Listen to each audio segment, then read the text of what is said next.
Good afternoon, everyone. We will soon begin the webinar Escalating Online Violence, a post-election analysis on the situation for Zimbabwean women in politics. My name is Ana Mutis, and I'm a communications officer here at the Nordic Africa Institute. And before we start, I will be sharing some basic housekeeping rules. So first, our moderator, Diana Hoylund Madsen, who is a senior researcher here at the Nordic Africa Institute, will be inviting questions from the audience. So if you have any question, please post it on the Q&A box here in the Zoom meeting. And if it's directed to a specific panelist, please address it on the question. And then if there's also like a question that you want to address, but it's already posted in the Q&A, you can upvote the question. So with that, I'm happy to introduce Therese Hjomander Magnusson, who is the director of the Nordic Africa Institute, for some welcoming remarks. So the floor is yours, Therese. Thank you, Anna. Distinguished guests, dear participants, a very good afternoon and a warm welcome to this webinar with the title Escalating Online Violence, a post-election analysis of the situation for Zimbabwean women in politics. As Emma mentioned, my name is Therese Hjomander Magnusson, and I'm the director of the Nordic Africa Institute. For the past 60 years, we have conducted research through the lens of social sciences, together with scholars in Africa, with the objective to capture people's own lived experiences and explain the underlying dynamics of societies on the African continent. The challenging conditions that women in politics have to navigate within sets the agenda for whether inclusive and transformative feminist political leadership can be achieved. Our research within the area of women's political representation in Africa is very much in line with our institutional long-term strategy, particularly within the impact area of equality, social justice, and inclusion. One of our most recent research projects within this area of work is supported by the Swedish Research Council and called Making Politics Safer, Gendered Violence and Electoral Temporalities in Africa, with case studies from Ghana, Kenya, and Zimbabwe. Today's webinar is the third in a series of themes on gendered violence in elections. It is also the launch of our new policy note, fresh from the press this very afternoon, called Patriarchal Politics, Online Violence and Silenced Voices, the Decline of Women in Politics in Zimbabwe, pointing to the need to focus on different forms of gendered electoral violence, including semiotic violence, offline, in person, as well as online. A relevant topic that needs much more attention in many, if not most, countries across the world. As an institute, our role is to provide a platform for dialogue between Nordic and African researchers, policymakers, and practitioners.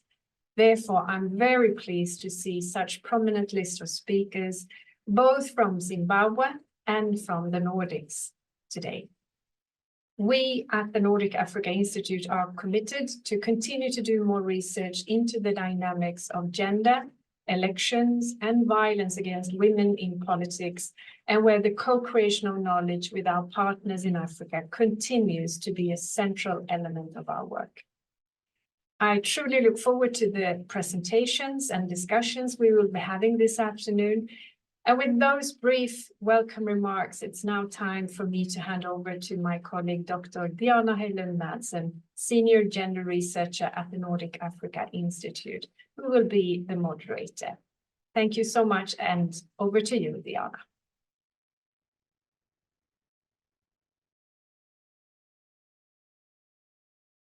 Diana, your microphone is okay. Thank you very much for these opening remarks. I'm also delighted to welcome you to this webinar on Escalating Online Violence, a post-election analysis on the situation for Zimbabwean women in politics, hosted by us at the Nordic Africa Institute. As Therese stated, it is the third webinar in a series So I hope to see you all again. Therese also mentioned a new research project supported by the Swedish Research Council.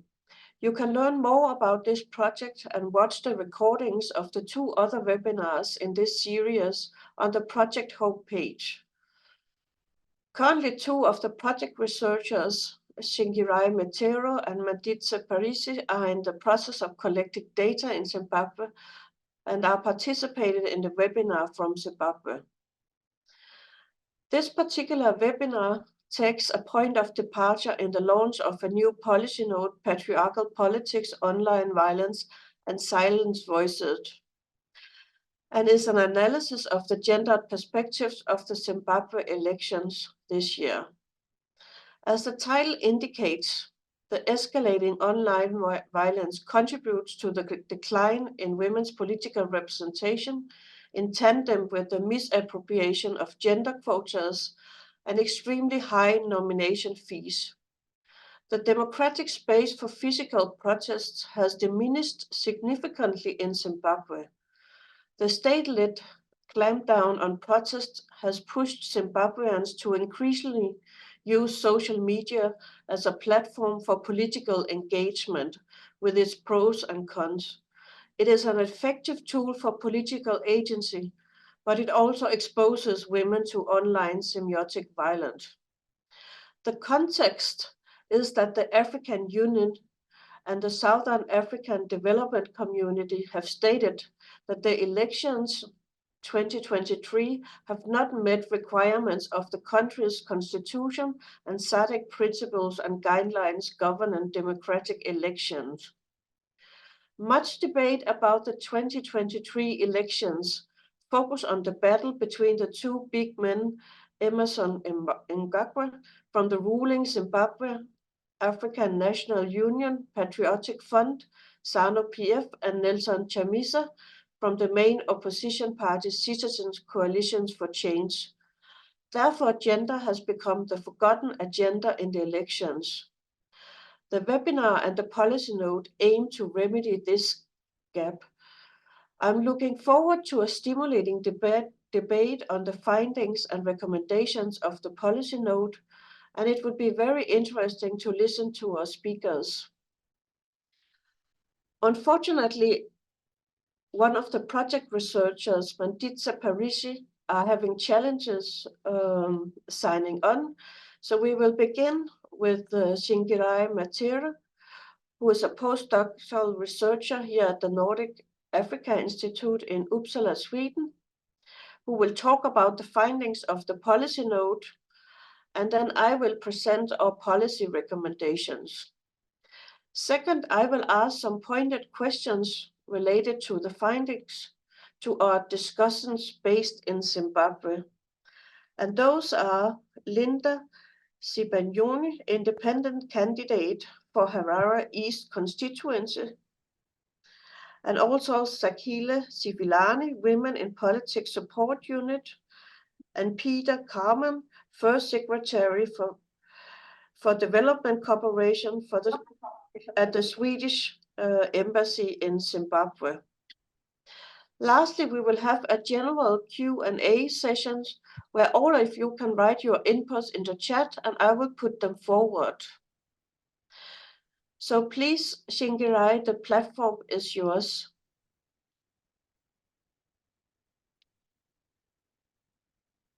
Good afternoon, everybody.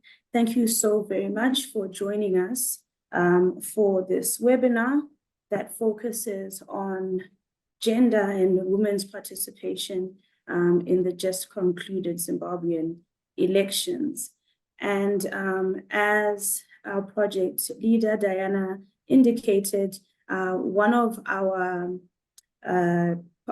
researchers has been unable to join, so I will be presenting on her behalf. So hopefully I do her justice, and then I will move on to the section that I had prepared as well.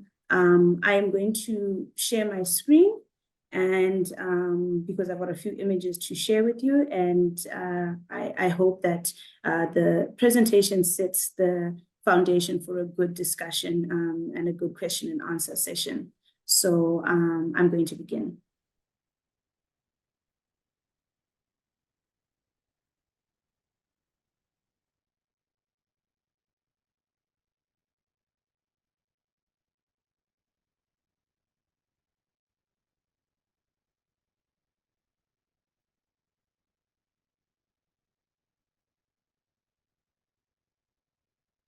So as Diana indicated, our policy note is entitled Patriarchal Politics, Online Violence, and Silenced Voices, the Decline of Women in Politics in Zimbabwe. We have been doing work that focuses on Zimbabwe in the pre-election phase, and now have started an analysis of the context of women in the post-election phase and the results. So today I'm going to be presenting to you a section on online violence. Sorry, it's not in this context because I wasn't prepared for it, but a section on online violence and a section on the outcome of the 2023 elections, accounting for the decline, and then a small section on small gains. The purpose of this presentation is to understand what has led to the declining numbers of women's participation in Zimbabwe, even though the country makes use of a gender quota. So what I'm going to begin by doing is just setting the scene for Zimbabwe's electoral system and how it works with a particular focus on gender. So Zimbabwe introduced a quota system in 2013 through its constitution. It includes a quota that reserves seats for women in the Senate and in the National Assembly. In the Senate, there are a total of 80 representatives. 60 of these seats are elected from a proportional representation list, and this list is populated or provided to the Zimbabwe Electoral Commission by each political party. They nominate 6 candidates, they nominate 60 candidates, 6 from each of the country's 10 provinces. And in this list, they alternate candidates between female and male, always starting with a female candidate. Another 18 seats in the Senate are reserved for chiefs, and the last 2 seats are reserved for people with disabilities. The second part of the parliament is the National Assembly. In the National Assembly, Zimbabwe has 280 seats.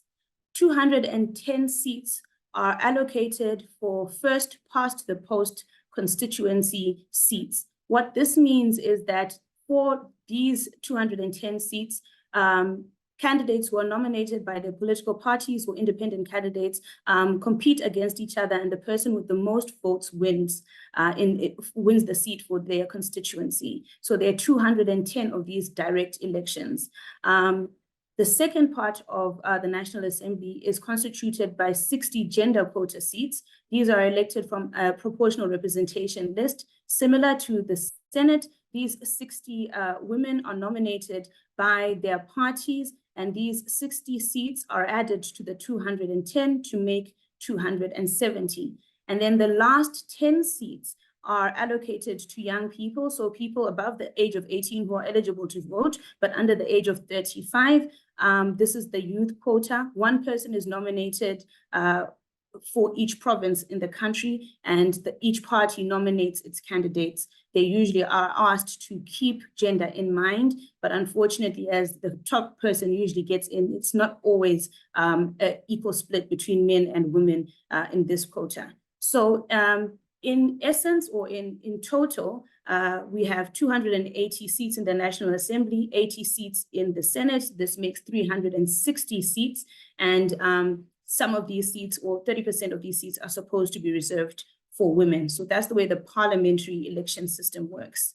In 2021, there was a constitutional amendment that extended the gender quota to the local government level. This was after gender organizations, the Zimbabwe Gender Commission, the Zimbabwean Women's Parliamentary Caucus, met and realized that the numbers of women participating and therefore being represented at the local government level was very, very low. In the 2018 elections, only 13% of the local government authorities were women. And so they saw it fit to ask Parliament to extend the gender quota to the local government authorities. Parliament obliged, a constitutional amendment bill was tabled, it was accepted, and it was first used in these 2023 elections. And so for the local government gender quota, 603 seats are reserved for women. These women are elected through a proportional representation list for each province. These women are added to the already existing 1,970 seats that are allocated towards across provinces, and they then create a critical mass of 2,573 local government seats in total. So the purpose of the quota at the local government level is to ensure that 30% of the local government seats are held by women as well. So I'm hoping this has created a good context for you to understand how the electoral system works and where and which levels the gender quota operates at. I'm going to move on now to an analysis of what took place in the 2023 elections. So as our policy note indicates, in the 2023 elections, there was an overall decline in the number of women nominated and elected into office in Zimbabwe. This is of particular interest or concern because, as I've indicated in the last two slides, Zimbabwe does use a gender quota. So the expectation is that women's participation would increase. The goal would be that women's participation would increase in the direction of gender parity, which is 50-50 representation between male and female candidates. But as the presentation and the policy note show, Zimbabwe has not increased its level of women's representation, and instead, women's representation has declined.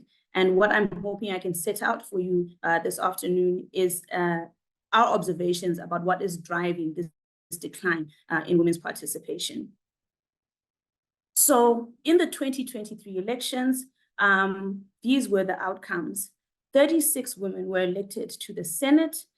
This means that there was 45% women's representation in the Senate. This is a slight decrease from the year before. In the National Assembly, 85 women were elected into the National Assembly. 60 women were elected through the gender quota system. 22 women were elected through first past the post constituency seats, and an additional 3 women were elected through the youth quota. So together, the Senate and the National Assembly, which make the Parliament of Zimbabwe, 121 women out of the 360 candidates were women, which places women's representation after the 2023 elections at 34%. This is in line with SADC's requirements or guidelines, but falls short of both SADC and AU's standards and protocols that encourage countries to move towards gender parity, which is 50-50 representation. Of key note, in particular as well, out of these 2023 elections, is that only 10% of the past post seats were occupied by women. So at the constituency level, only 10% of the representatives are women. At the level of ministers, who are key decision makers for key development portfolios in the government, only 23% of ministers are women. And at the level of provincial ministers, only 40% of the ministers of state for provincial affairs are women. So while we have good representation in certain sectors, there is an excellent representation in others. And in particular, in the direct constituency seats, there is a low and much lower than expected representation of women. And we will get to the crux of why this is in a little bit. If we take a look at the outcomes of the 2023 elections and we analyze them in comparison to the previous elections, this is where the decline becomes particularly clear. So in the Senate, for instance, women's representation in 2013 was at 48%. I hope everybody is still following with me. It is the second bar in this graph. I think it's important that I point out here that the gender quota was introduced in 2013. So the 2008 figures are expectedly low, and the expectation was that after the introduction of the quota, women's representation would increase, and it did. And so in 2008, we can see, 2013, we can see Senate representation at 48, National Assembly representation at 32, and the full Parliament representation at 37. But as we can see in 2018, these numbers decline slightly. So in the Senate, we have 46% representation, and in the National Assembly, we have 31% representation. In 2023, those percentages decrease by 1 each to 45 and to 30. And for people who are saying, who would think these are not large increases, these are percentage increases and decreases. Net, these are 2, 4, sometimes 6, 7 less women in positions of influence and decision-making, which makes a significant difference to gender representation and also to the democratic plurality in the country. Of note as well is that even though the declines seem to be small and slow, these are elections that are taking place in every 5 years. So the decline might seem low or slow in terms of percentage points, but it is significant that in a 15-year period, there hasn't been a significant increase, even with a gender quota of women's representation. And I think that's an important point to take note of as well. So what the policy note aims to do is to account for the decline. And what I hope to do in this section is to speak to the aspects or the factors that we have identified in the policy note as having impacted the decline of women in Zimbabwe's political offices. The first thing that I will discuss is escalating online violence. The second thing that I will discuss is the low nomination of women in first past the post seats. The third thing I will discuss is the high nomination fees. And then the last thing that I will discuss is the misappropriation, or what we've labeled as the misappropriation of the gender quota. I know that the escalating online violence is coming up last here in this little infogram, but I will discuss that first as a discussion point. So if we think about the democratic space in Zimbabwe, as Diana indicated, the space for political participation and political engagement has shrunk over the last 5-10 years. And social media and online platforms have increasingly become a platform that not just normal Zimbabweans or everyday Zimbabweans use, but also politicians and those who aspire for political office. Social media and online platforms has become a platform that they use to engage with each other, to engage with the voters, to campaign, and also to embark on activism of their own. In the lead up to the 2023 elections, the AU Special Rapporteur on the Rights of Women was sent to Zimbabwe to assess the elections. In her statement, in her pre-election statement, she was very positive in that she indicated that she was encouraged by the enthusiasm that she saw from women to participate in the electoral process. But she was also concerned about increasing reports of escalating political tensions and attacks on voters and members of political parties, especially women, both online and offline.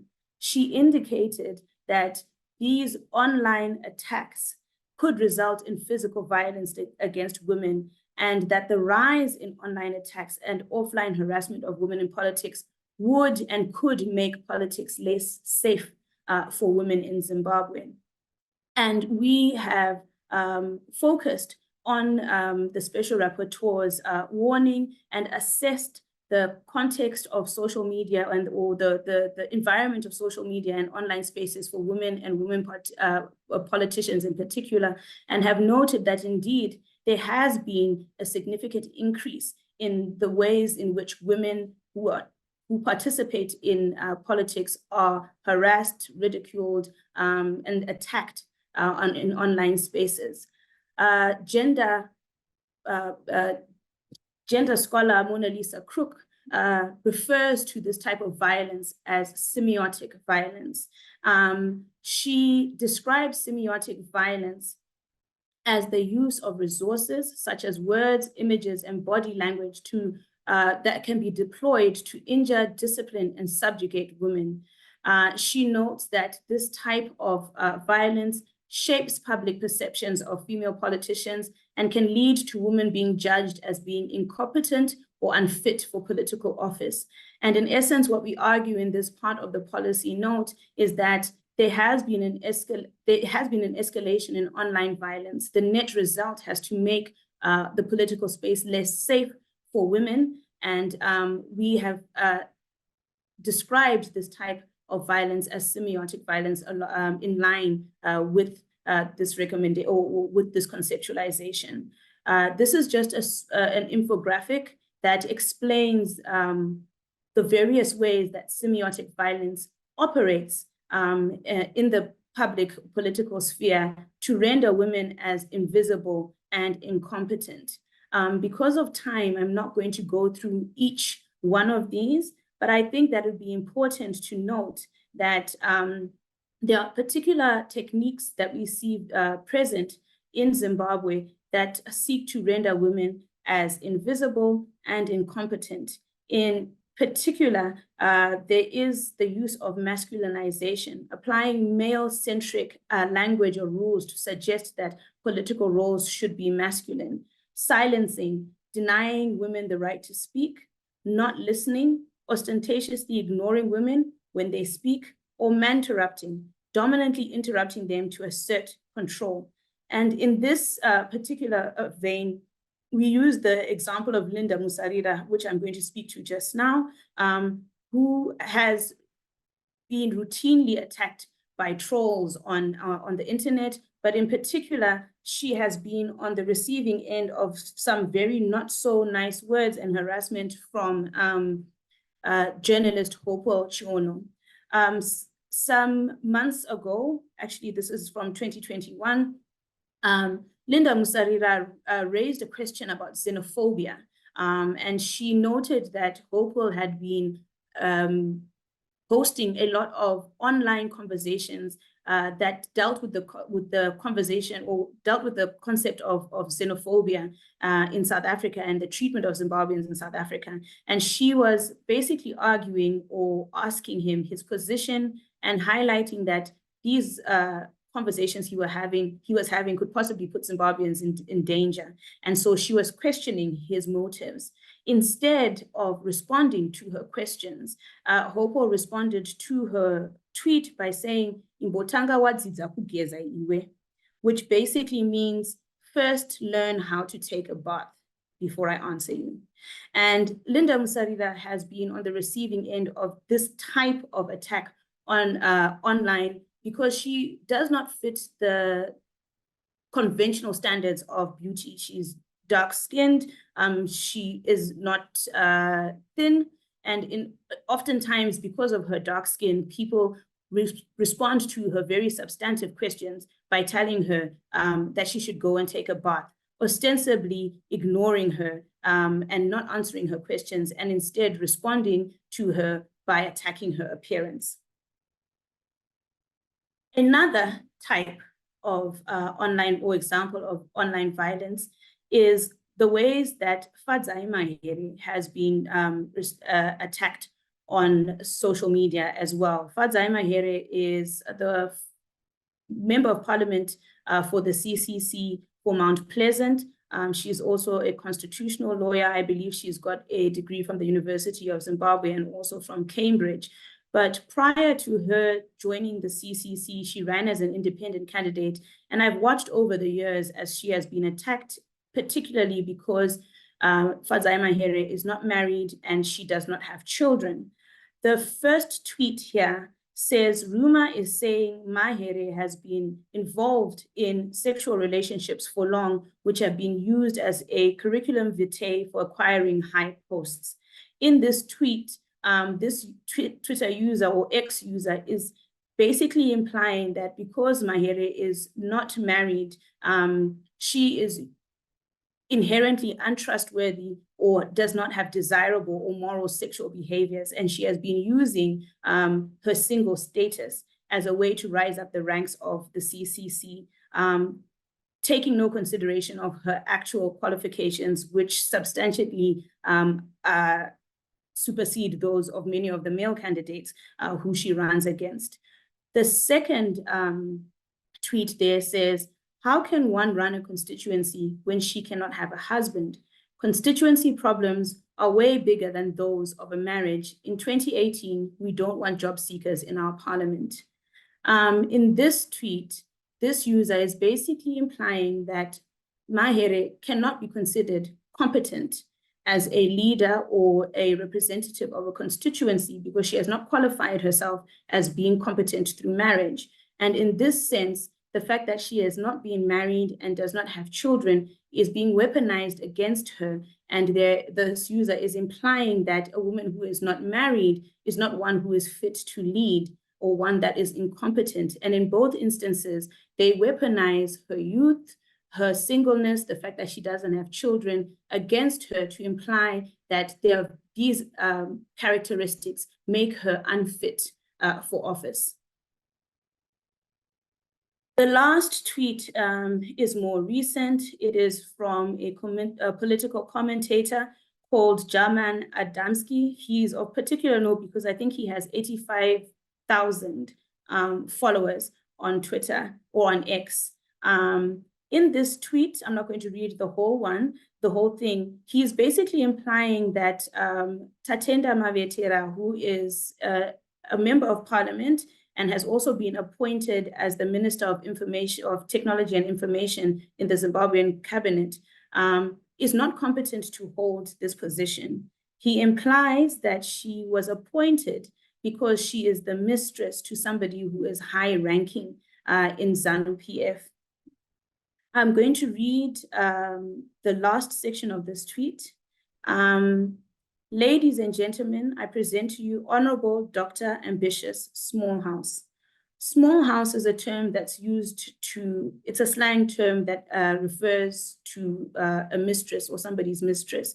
And so in this tweet, he is implying that Honorable Tatenda Mavetera has been put in this position because she is somebody's mistress and not because she has a credible or competencies for this office. I think I'm going to stop here when it comes to online violence. And I hope that I've spoken to the concept of semiotic violence, and I hope that the examples have brought to the fore what we are speaking about when we talk about the use of resources such as social media and the deployment of language and images to render women invisible or as incompetent. I'm going to stop this section of the conversation here and then move on to the other factors that we've identified as being part of the reason for the decline in women's participation. Shinke, can I just ask you to try and be a little bit fast with these factors? Sure. So we've discussed online violence. I'm going to move on to low nominations, high cost for nominations, and the misappropriation of the gender quota. So the first thing that we identified as contributing to the decline in women's participation is the low numbers of women nominated for direct seats in the elections. From the data we collected, we noted that there were 633 registered candidates for the constituency seats. Only 68, which translates to 11% of these nominated candidates were women, which means that only 11% of the people who were aspiring to become members of parliament in the last elections were women. This infographic on the side here shows the ways, or rather the different numbers of women that were nominated by each major political party, and then independent candidates and minority parties. I'm not going to go into detail there, but the point that we're making here is that if low numbers of women are nominated to contest, then even lower numbers of women will be successful in the first past the post election. So the net effect of low nominations of women is that there will be a lower chance of women to be elected into office. The second thing that we identified is the increased nomination fees. We identified increased nomination fees as a significant barrier to women's participation. In 2018, the cost for presidential nomination was $1,000. In 2023, the cost for presidential nomination was $20,000 US. For parliamentary nomination, the cost in 2018 was $50, and then in 2023, it rose to $1,000. So in essence, there's been a significant, almost 20-time increase in the nomination fees required to participate in the elections. These fees are a barrier to women, youth, and members of small parties and independent candidates. But for our purposes, we argue that these high fees are not only exorbitant, but they serve as a significant barrier to women who are often informally employed and are largely the people who are responsible for unpaid labor, both in the home and in the society. So having very high nomination fees significantly impedes the ability of women to participate in elections. Linda Musarira, who we spoke about before, she was unable to participate in the presidential race because she did not have $20,000 to stand in the race. And unfortunately, in these last elections, only one woman stood amongst 11, of the 11 candidates, only one woman stood against 10 other male candidates. The last thing that we identified was what we refer to as the misappropriation of the gender quota. So the point that I would like to make here is that the purpose of a gender quota is to push a country towards gender parity, which is 50-50 male and female representation. And so the purpose of a gender quota is not just to have 30% women's participation and stop at 30%.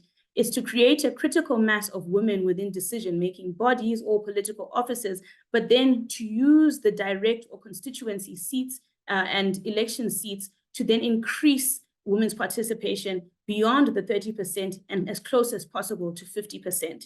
What we see happening in Zimbabwe is that instead of using the quota to increase women's overall participation, political parties are using the quota to segregate or sequester women out of mainstream politics. So in a sense, that adage of keeping women in their place, political parties are in essence keeping women within the quota seats and minimizing their ability to participate outside of the quota system.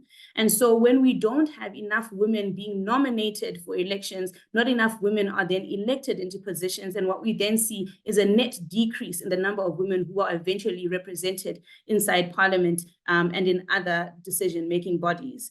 I won't speak too directly on the concern of the inclusion calculation, but basically we make the point here that perhaps what we see taking place is a result of a weak commitment to gender equality principles on the part of political parties. This can be influenced by patriarchal beliefs, the presence of hegemonic masculinity in political parties, but amongst people in a general sense, and the overall stereotypes that see women as being weak or untrustworthy. In addition, particular women like the ones I've described who are young, single, unmarried, or widowed are often cast as being untrustworthy and immoral. And the net effect of that is that women are then seen as not being worthy of running for political office and therefore are not nominated. The last point I want to make here is that It's not an absolutely terrible story. So we have had some small gains. It's not all bad news, which I'm happy to, as a Zimbabwean, also be able to present that it's not all bad news. The number of women representatives in local government has increased due to the extension of the quota to local government level. In Bulawayo, the proportion of women's representation in local government rose from 39% to 31%. In Harare, it rose from 36% from 12%, which is very significant. The cities of Masvingo and Mutare elected their first female mayors, and Harare has elected its first female deputy mayor, these are all significant achievements. Many new women candidates have been elected into parliament, and some of these new MPs were appointed as ministers. In particular, in Sunningdale, the last time they had a female candidate was Margaret Longo, who I believe fought in the war. And now we have a female parliamentarian, Young, from the CCC, who's representing that constituency. So I think these are the significant or the small gains and the important gains that have been made by those women who have been brave enough to participate in earnest in these last elections. I would like to conclude with this quote from Honorable Mabel Chinomona, who is the president of the Senate of Zimbabwe. In a recent AU conversation that she was having on electoral violence or gendered electoral violence in the region and on the continent, she said, "It is sad to note that the prevalence of violence and barriers against women in political spheres with motives to silence and exclude them from decision making.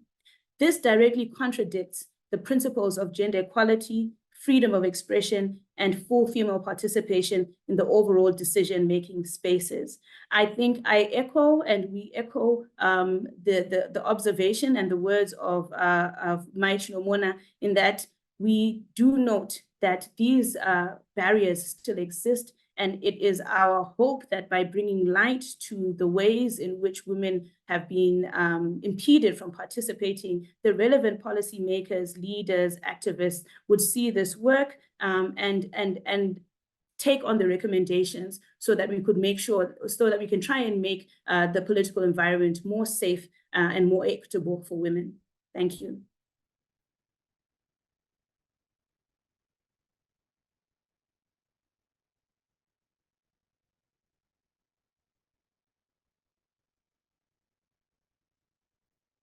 Diane, I think you have your microphone off. Yeah, I can see that now. Apparently it has been a while since I've been doing a webinar, so I'm out of practice a bit, but I said that I would like to thank you, Shikirai, very much, also for taking on the part on online violence with such short notice in the absence of the other project researcher. And yes, we certainly agree with that last statement. I will move on to speak about the policy recommendations that we have made in the policy note. So I will go on to try and share my screen. For some reason, I can't, here it is. So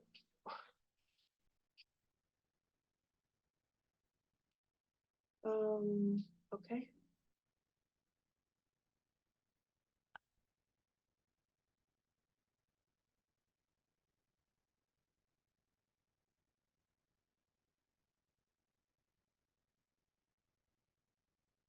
I seem to be having some problems. Anna, can you please share the presentation I did on the policy recommendations? Sure. And move to the policy recommendations.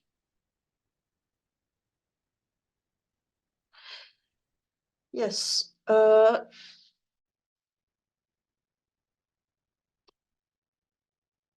Thank you very much.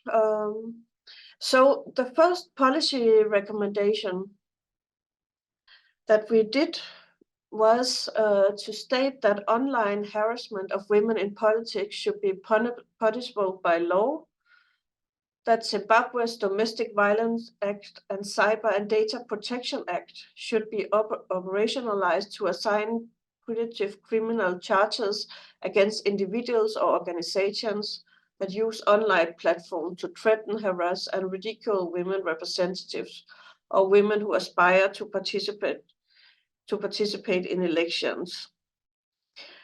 So the basis for this is the idea that there should be an acknowledgement of online forms of harassment as semiotic violence, and as such could and should have legal consequences.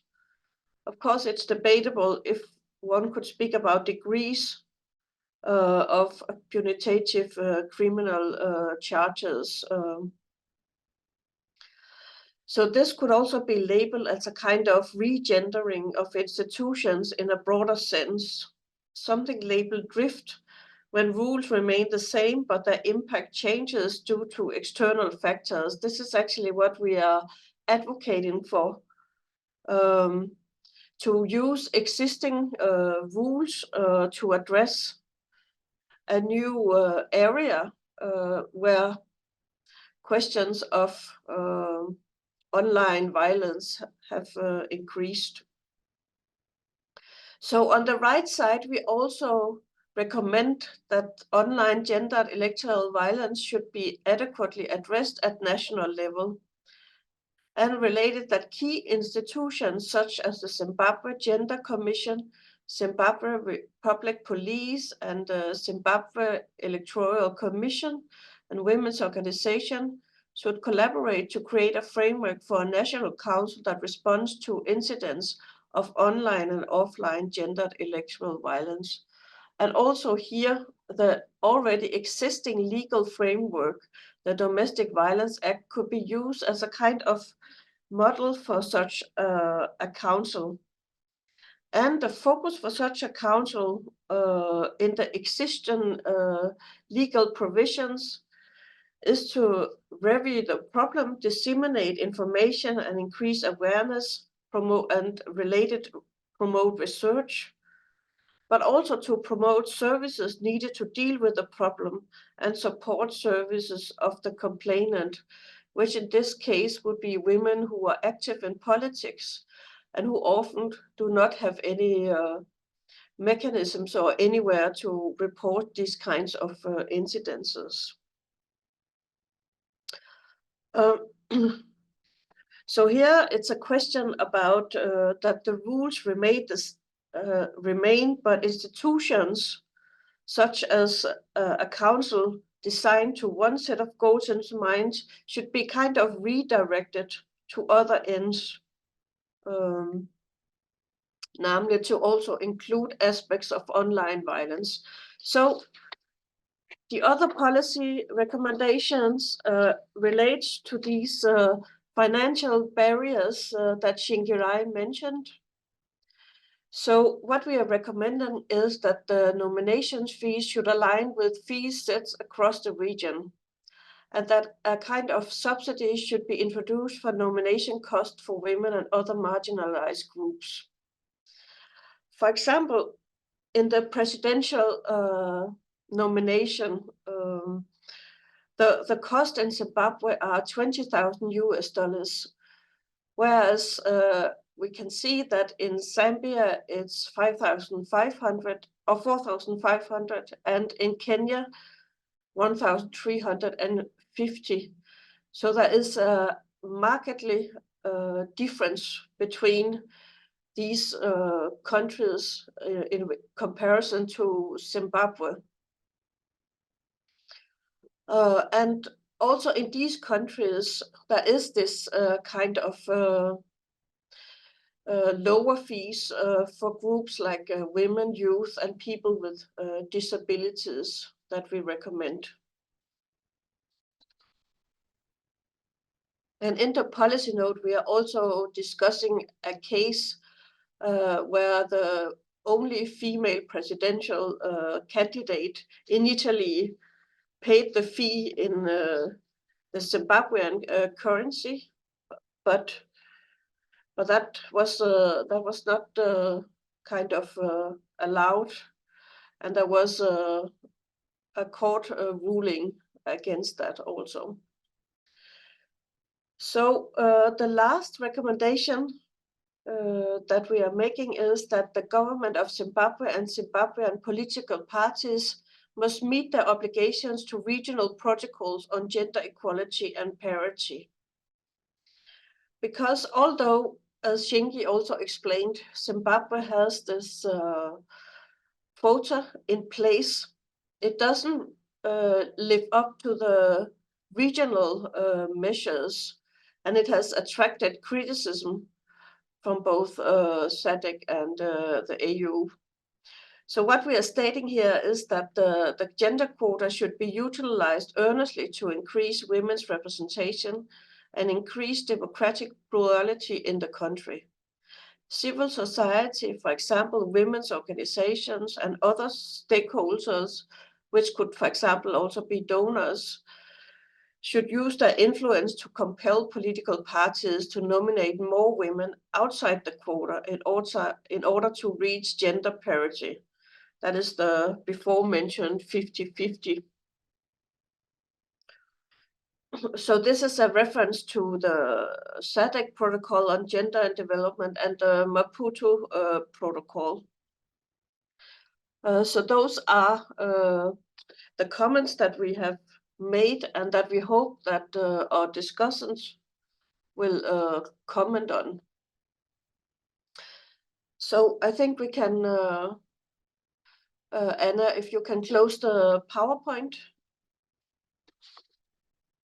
And then I will turn to some of our invited discussions to relate to the findings of the policy note. I hope that you, Linda Sebagnoni, are still with us. Yes, I am. Okay. I would like to address some questions to you based on the presentation by Shiki, but also partly by myself. So as a younger female politician in Zimbabwe, I should perhaps repeat that you are an independent candidate in the Harare East constituency and that you have been running in the 2023 elections. So how do you see the categories of gender and age influence your possibilities in Zimbabwean politics? Thank you, Diana. Just a point of correction. In 2023, I did not run. Oh, I had intentions of running, but I decided to not run in a heavily decided election. How does my age, my gender play a part in my politics? It's unfortunately, my age, I'm young. I have all the things working against me. I'm young. Age-wise, gender, I'm female. Marital status, single. So I am the ideal candidate for trolls, you would say. And it's unfortunate that my age is brought into question in terms of my leadership capabilities, regardless of the work that I've done, regardless of my commitment post losing a 2018 election, my commitment to the community that I live in. My being female is somehow taken as what, how do I politely put this? Somehow taken as an inadequacy to leadership. You stand up, and I remember in 2018 that I had trolls. And at one point I asked one, what is your issue with me? And I felt that in 2018, most women who took part in the elections were just simply trolled because they were female. It's as if men were affronted that women have stood up and decided to run, especially in the 2018 election. So I wasn't so surprised that in 2023 there was a decline, because some of the political ladies that I do speak with, they had cited that post 2018, if they lost, they were not running again. So I'm not surprised by the results of, or rather the research that Shingi and Mandy, there had been conversations around that. Why we have felt like that is in 2018 in particular, as for independence, for independent candidates, we felt very isolated. We tried to work with organizations, but sometimes the CSOs preferred to work with political party ladies versus independent female candidates. So maybe that's something in the future that can be looked at, that, okay, let's all work together. Don't wait for a female candidate to win a gruesome election to then prove a worth insult and then say, oh, okay, now as CSOs will support you. Now you've become the poster child of vision, well, what's it called? Gender parity, the push for 50-50, you know. Yeah, I think that's all I'll say for now. Yeah, thank you very much. I think I would like to ask you one more question. Do you see that this introduction of quota has been helpful for women who are active in politics in Zimbabwe? And in which ways?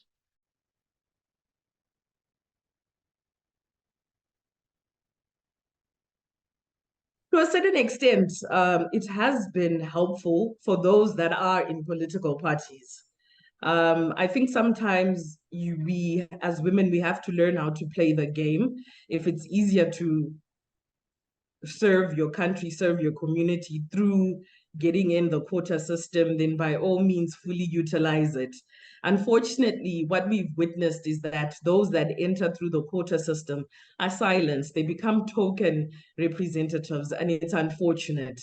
And my recommendation or my encouragement to women is that it's not bad to enter into these spaces, be it Senate or Parliament, through a quota system.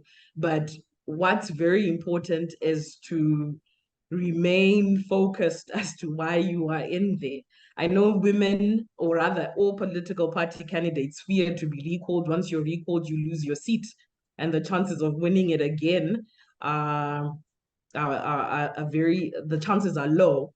However, I think if we look at track record, it would be nice for certain women, those in the quota system, to take stand and say, you know what, I really don't care if I get recalled. But alas, integrity and ethics, it's a very short commodity in politicians. Okay. Yeah. Thank you very much. I will get back to you, but for now, I will turn to a representative from the Embassy of Sweden in Zimbabwe. So maybe you can briefly inform us what the Swedish Embassy has done to support gender-inclusive elections and women candidates in Zimbabwe. Thank you, Diana, and good afternoon. And thank you for the invitation to this really interesting webinar. So Sweden has a development cooperation strategy for Zimbabwe that runs over the period 2022 to 2026. And we have 3 thematic priority areas, of which one is human rights, democracy, rule of law, and gender equality. And for those of you who are familiar with Swedish development cooperation, you know that gender equality is more or less always a priority in our development cooperation, not just as a separate goal, but also as a cross-cutting theme all through our portfolio. So we do work on women's rights and gender equality in many different ways.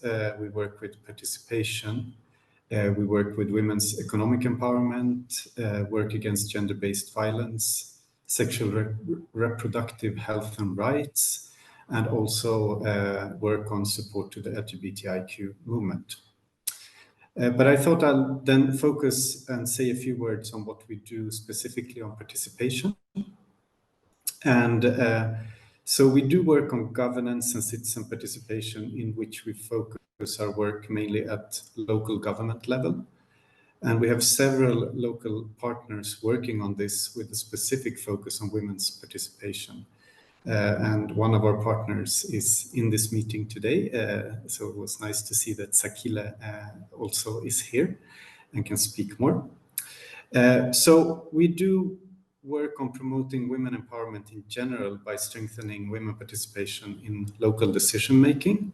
And one way of doing that is the creation of safe spaces for women only, for exchange with decision makers.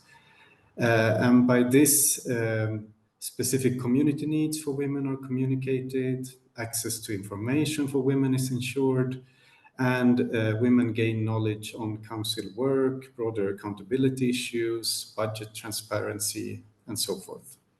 And I think one key outcome of this work has been that we've really seen an increase in self-confidence and gaining knowledge about your rights as a woman, as a citizen, and that we've seen an increased appetite for participation and involvement.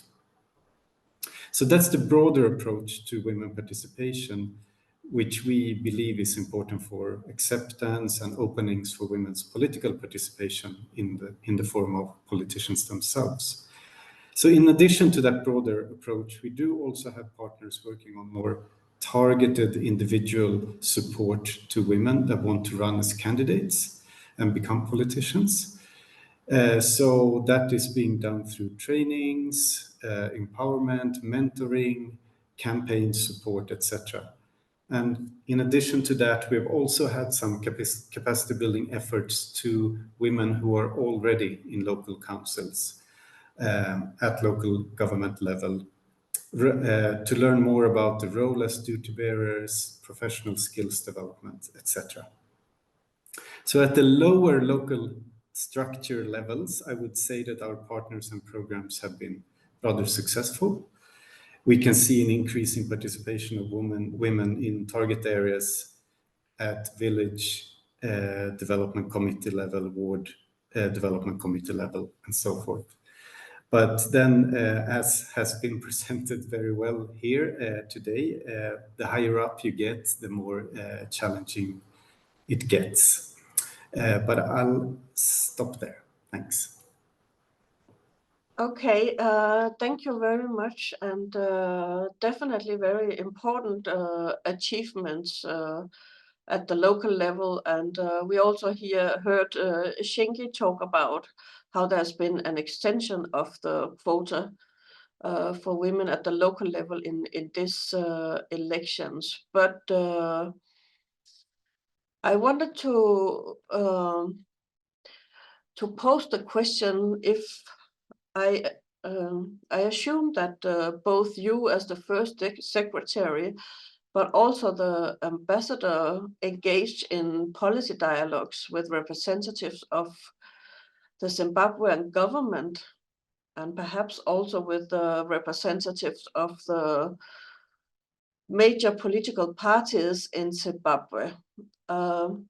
So does the Swedish embassy or representative from the Swedish embassy use these platforms for policy dialogue to try and push for increased representation of women in politics outside of these quota? Thank you for the question, Diana. It's a pretty tricky question. I would say that what I noted, I've been here for more than 3 years, and of course, part of that period has been during COVID, which has made these meetings even more difficult, is that I would say that we've had less access to government than maybe I would have expected before coming here. So it has been quite tricky in many ways, but I think that naturally our focus at the local level came from there partly, but I also do believe that listening to the presentation as well, I mean, the issue of political will and the issue of the resistance from the established political parties to increasing women political participation is something that we could bring up more in our dialogue, definitely. Okay, thank you very much. And I would also like to welcome Manditze to the webinar now. But before I will ask Manditze to briefly make a point, I want to turn to Sakili Sifilani, who is a representative from a women's organization called Women in Politics Support Unit.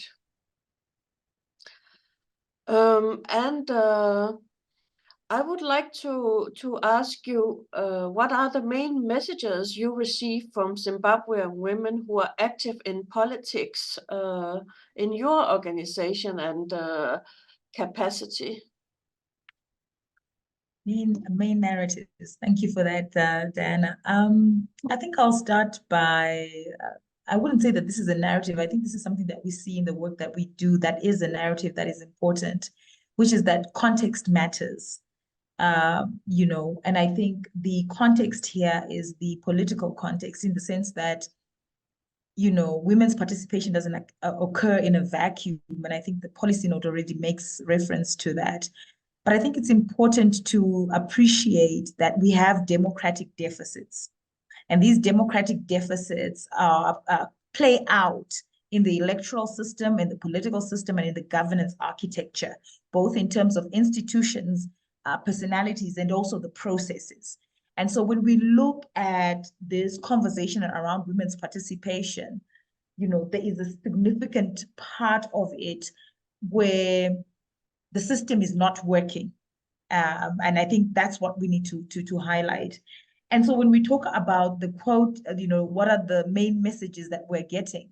I think one of the messages that we need to, as practitioners, I think one of the messages we want to be able to separate clearly is that the quota was not the demand. There is something about the quota design itself, both in terms of the electoral laws, but also the governance architecture. And whilst we do indeed celebrate the introduction of the quota at local government, even in that introduction, it does not meet the constitutional standard. It is designed improperly. And so, yes, I think Shingi is quite right when she says it's misappropriation. But I think that we want to locate that misappropriation to say, where is it coming from? Because this is where we now have a structural where women are being set up to fight. Yeah, women are being set up to fight those in the quota and those who are not in the quota. And this is where this misappropriation comes in with the perception of women and women's leadership. I think a second message is around political party accountability, not just about voluntary party quotas. But if you look at the 15-year decline that Shinki's already alluded to, it is accompanied by an internal collapse around accountability within political parties and political party systems and processes in particular. So when you look at the process of candidate selection, the quality of the process, if you were to compare perhaps even 2018 to 2023, major problems in how the processes are done. And so For me, those are important. And then I think I also need to speak up for civil society on this one, to talk about the legal framework and its restrictions on this work. The vagueness, the arbitrary nature upon which, certain actions can be interpreted or misinterpreted or reinterpreted. And I think these also play out on the candidates themselves. What is an individual candidate's capacity to raise resources in a campaign? Does gender influence that? What is the capacity? Why is it that women look like they are seeking subsidies or state resources to campaign? Why do we not hear this from their male counterparts? And so I think that this exists within that contextual issue that I'm talking about, where the context, the democratic context affects participation. And then lastly, to talk about models of participation that could be useful. If you look at our legal framework, which fundamentally restricts space, our legal framework does not facilitate for participation.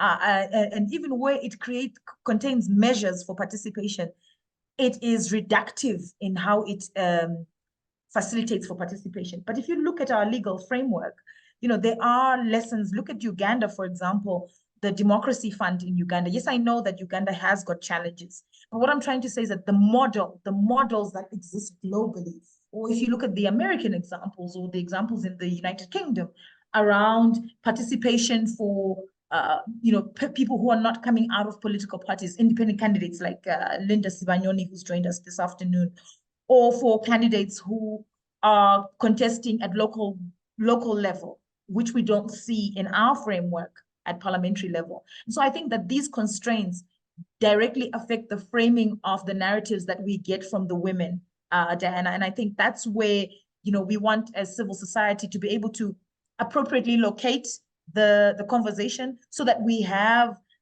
mechanisms to deal with those problems that we are picking. All right. Thank you very much for this for these comments and insights. And yes, definitely the context matters a lot also in these in relation to the topic that we are discussing today, and what is possible within the existing framework, and how the democratic spaces can potentially be widened. So I was interested in hearing your take on some of the policy recommendations that we put up. So do you think that they will be useful in maybe not being a total solution, but as a way to promote women's political representation and put hopefully also substantive representation? Indeed, thank you. What I liked about the policy note was that it for me, it was start with what you have, right? They are things that we have.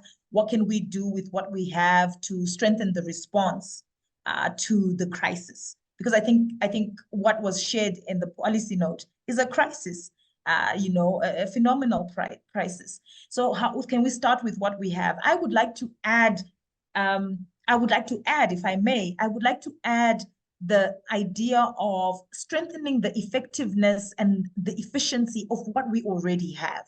Because I think when it comes particularly to institutions, what we see in Zimbabwe, particularly in the response to violence or to women, is that we have, a plethora of institutions, mechanisms are there. I mean, if you look even at the electoral framework, the multi-party liaison committees, we have a code of conduct for political parties. We have all these that have got specific protections for women, but they don't work. And I think that's the point, right? Is that they don't work. What is it about the current institutional arrangements that is creating an outsourcing? Because when it comes to violence against women, particularly within the political spaces, violence against women is being outsourced. It's somebody else's problem. Eventually, it's nobody's problem. And sitting in the women's movement, one of the challenges is that it is outsourced to us. And we are not the law enforcement agencies. We are not Twitter. We don't manage Twitter. We can't pull down a post. We can't, and currently, if you look at the, so I would say, let's try and make that which we have effective. Let's operationalize, but also let's relook at the institutional arrangements. The second one is, I would say we need to talk about the role of the big tech companies. I think for me, we can't run away from it. From our side, because I think there's a limit to which, okay, how do I say this? You cannot enjoy a freedom, in my view, online when you don't enjoy that freedom or liberty offline. So whilst we try to protect women's rights offline, we also need to be able to expand the existing protections online. And this is where the role of big tech companies comes in the sense that if you look in the run-up to 2023, we do hate speech monitoring, and we've calculated the levels of hate speech that women in political parties are subjected to. They are subjected to 5 times more hate speech than their male counterparts. The question is, what can we do about it? And if you look at the reporting mechanisms that have subsequently become very weak in places such as X, you are seeing that the quantity is increasing. The rate does not change, but the quantity is increasing. And most importantly, the rate of response has also decreased. So whilst you might flag a post, or you can get a candidate to say, report this post, et cetera, there are no takedowns in comparison to the past. And I think this is going to be problematic if we look at the future of elections, with the threat of AI coming on board, with the threat of tech-driven, and I think it really adds to that description of semiotic violence to say the impact is that women are literally going to be wiped off the board. So we really do have a future threat. And so for me, in terms of the recommendations, I would want to see a standalone recommendation around this, because I think this is a key emerging area. It's quite difficult. The last one I would say is about the electoral methodologies. I think I agree with the policy recommendations in that far, but I would add to be, we want to talk about, because I think Zimbabwe is because of our experiences, I think that we are on the cutting edge or the bleeding edge of proposing to the global arena a new way of looking at women's representation within the electoral methodologies. And I think that we, certainly in the local level, in the women's movement, we've developed models for delivering 50-50 in the different electoral systems that we have, as opposed to the current scenario where we have a quota system that is attached, the hybrid system, and the limitations of that. So that's what I would say to the recommendations, Diana. Okay, thank you very much for this. I can see that time is running, and also that we have 2 questions in the chat.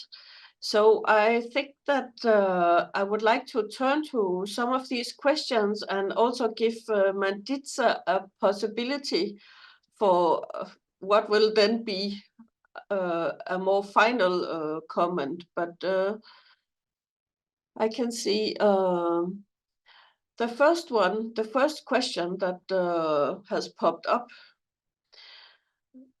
It states, "Thank you for an interesting presentation. Since gender quotas seem to push women out of the directly elected positions, what is the policy proposal? A full PR system, delinking them from their constituency, or can it be an alternative vote electoral system? If it is a full PR system, parties can have a zebra list, but it would leave them in total hands of the often patriarchal party structures." I can see there are many questions within that that comment, but the last within that comment is, how would women renew their mandate if they don't have a direct constituency? I don't know, Shinki, will you say something about this, or try to partly reply to this? And then I can also see that Sakil raised her hand. Yes, I can partly, but I think I could also pass it on a little bit to Mandiedza. Yeah. I think that the question of a full PR system and delinking them from the constituency, South Africa has a full PR system. And as the person who's asked the question has correctly stated, a full PR system often leaves the list or the process of being positioned on the list in the hands of the party. And as Sakile has correctly said, those internal processes lack the substantive accountability that we need in order to ensure that gender equality or gender parity is, or those principles are kept, or those guidelines are kept. And so I would actually be interested to know, I mean, I had spoken about Mandiedza, but I would be actually interested to know about Sakile's proposal, or what WIPSU has proposed with regards to an electoral methodology that isn't the existing one, but that pushes us towards a 50-50 representation outcome. Because I think that what we currently have, the forces of either patriarchy, lack of political will, political inertia, have created a system such that gender equality in the existing electoral methods that we do use has not become a reality. So I think I would want to know what Sakile, I would love to know what Sakile proposes, because I don't think that there's an existing electoral system apart from the quota that could push us in this direction that I'm aware of. Okay, Mandy, do you have any, or Manditza, do you have any comments to this question?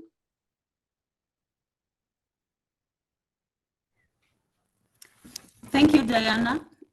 Can you hear me? It is a very bad connection, but Yes, I'm having challenges with my connection. But I think what Shinki has already intimated, the issue really in terms of what is obtaining on the ground is largely to do with the implementation and what is on the ground as far as the quota systems are concerned. The proportional representation may work, but looking at the situation at the moment in Zimbabwe in terms of the structure and who is largely in control of the political systems that exist, as long as the issue of patriarchy and in terms of who is nominated to the electoral table is not changed, nothing much may change. And I would also, like what Shinki said, would want to hear from the experts that are on the ground. Probably Sakile would have a better answer to the question beyond what has already been discussed. My apologies again for not attending in time. I'm still trying to catch my breath because of the internet challenges, and I also want to thank Shinge and Diana for holding fort. I'm still trying to catch up with everybody else. So on this note, I'll hand it over to Sakile to respond. thank you very much, Manditza. Sakile, there's a call for you to explain more about the alternative models that you are talking about. Oh, great. So I guess that's what we do. It's our role as civil society to come up with alternatives. And I think for me, Shinki is quite right. It doesn't exist. So we are creating one. And I think the women's experiences in Zimbabwe around politics have pushed us to create one. So we are very clear that we've created one. But let me start by saying, yes, we have supported the general call in the country around the proportional representation because it's informed by many things. And also to just quickly add that the South African model on local government, where proportional representation has subsequently been sort of connected to a geographic constituency, is something that, might be more palatable to our political leadership in dealing with that patriarchal politics and the hegemony that we're dealing with there. But for us, our fundamental proposal is something that we are calling a seat rotation mechanism. And the seat rotation mechanism that we are proposing is largely, maybe before I go into it, maybe let me start by saying the methodology is trying to address the core problem. And in our view, one of the core problems that has been well enunciated is Zimbabwe's inability or its struggle to be inclusive.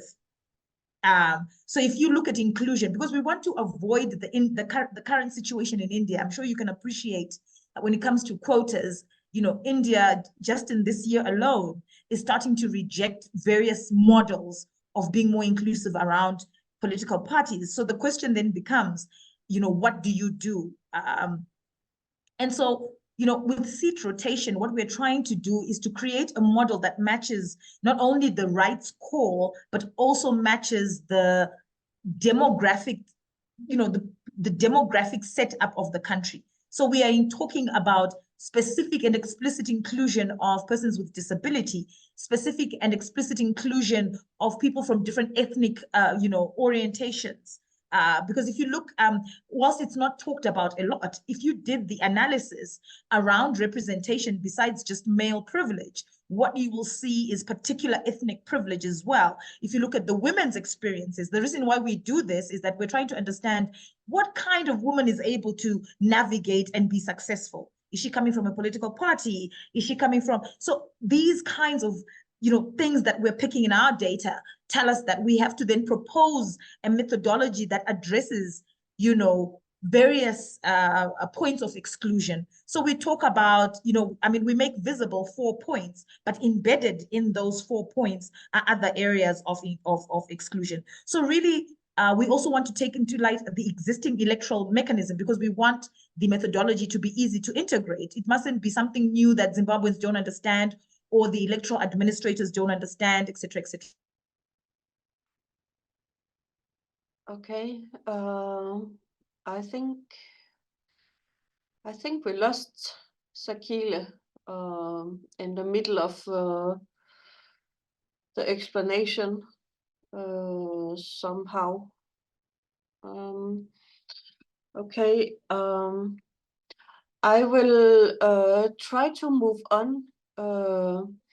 There's another question to Linda, which is a pretty hard one, I believe.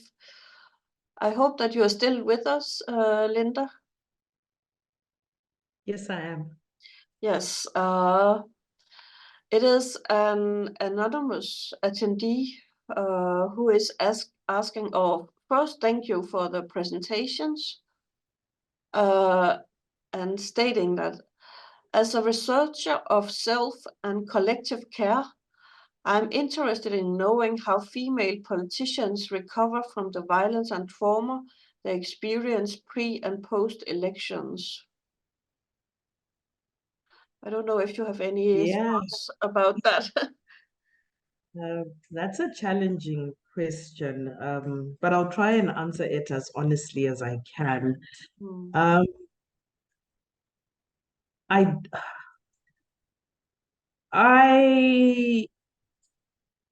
I suffer from depression, so at least I go to therapy. I have the privilege of going to therapy.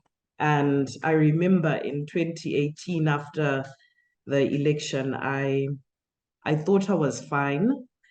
Up until a whole year later, a scenario arose in my life where I had to relieve the emotions of my campaign.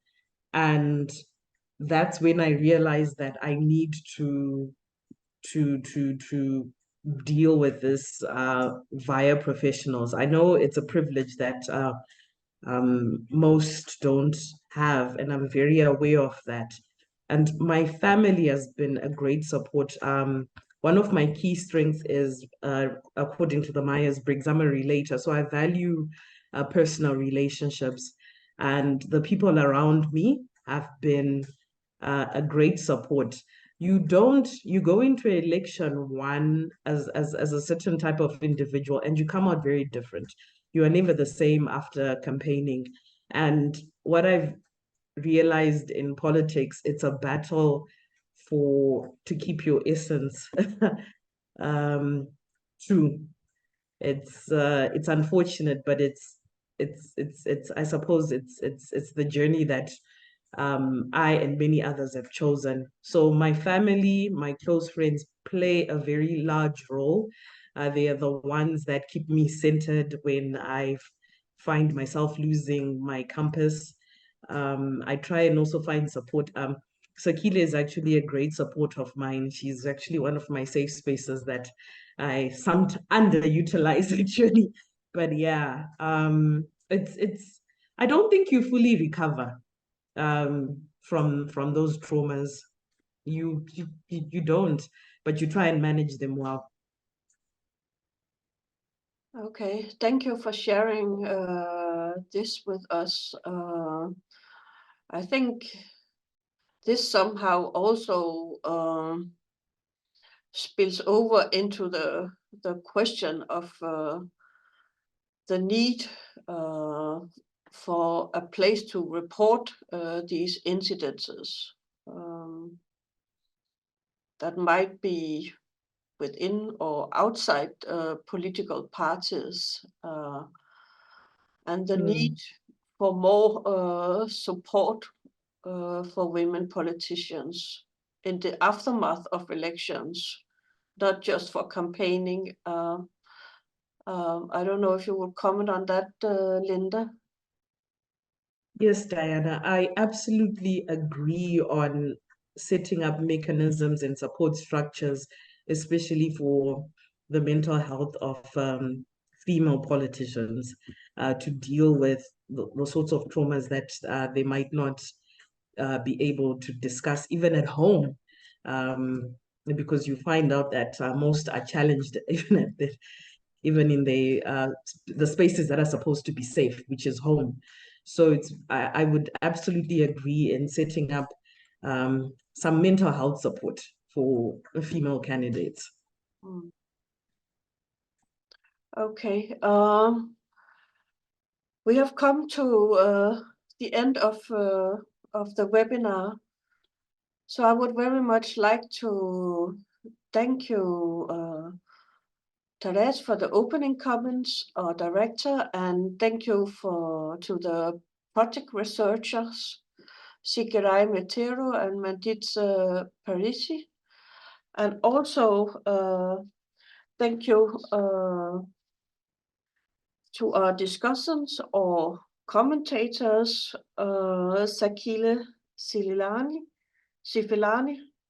from the Women in Politics Support Unit, Peter Carman, the first secretary from the Embassy of Sweden in Zimbabwe, and also Linda Cipriani.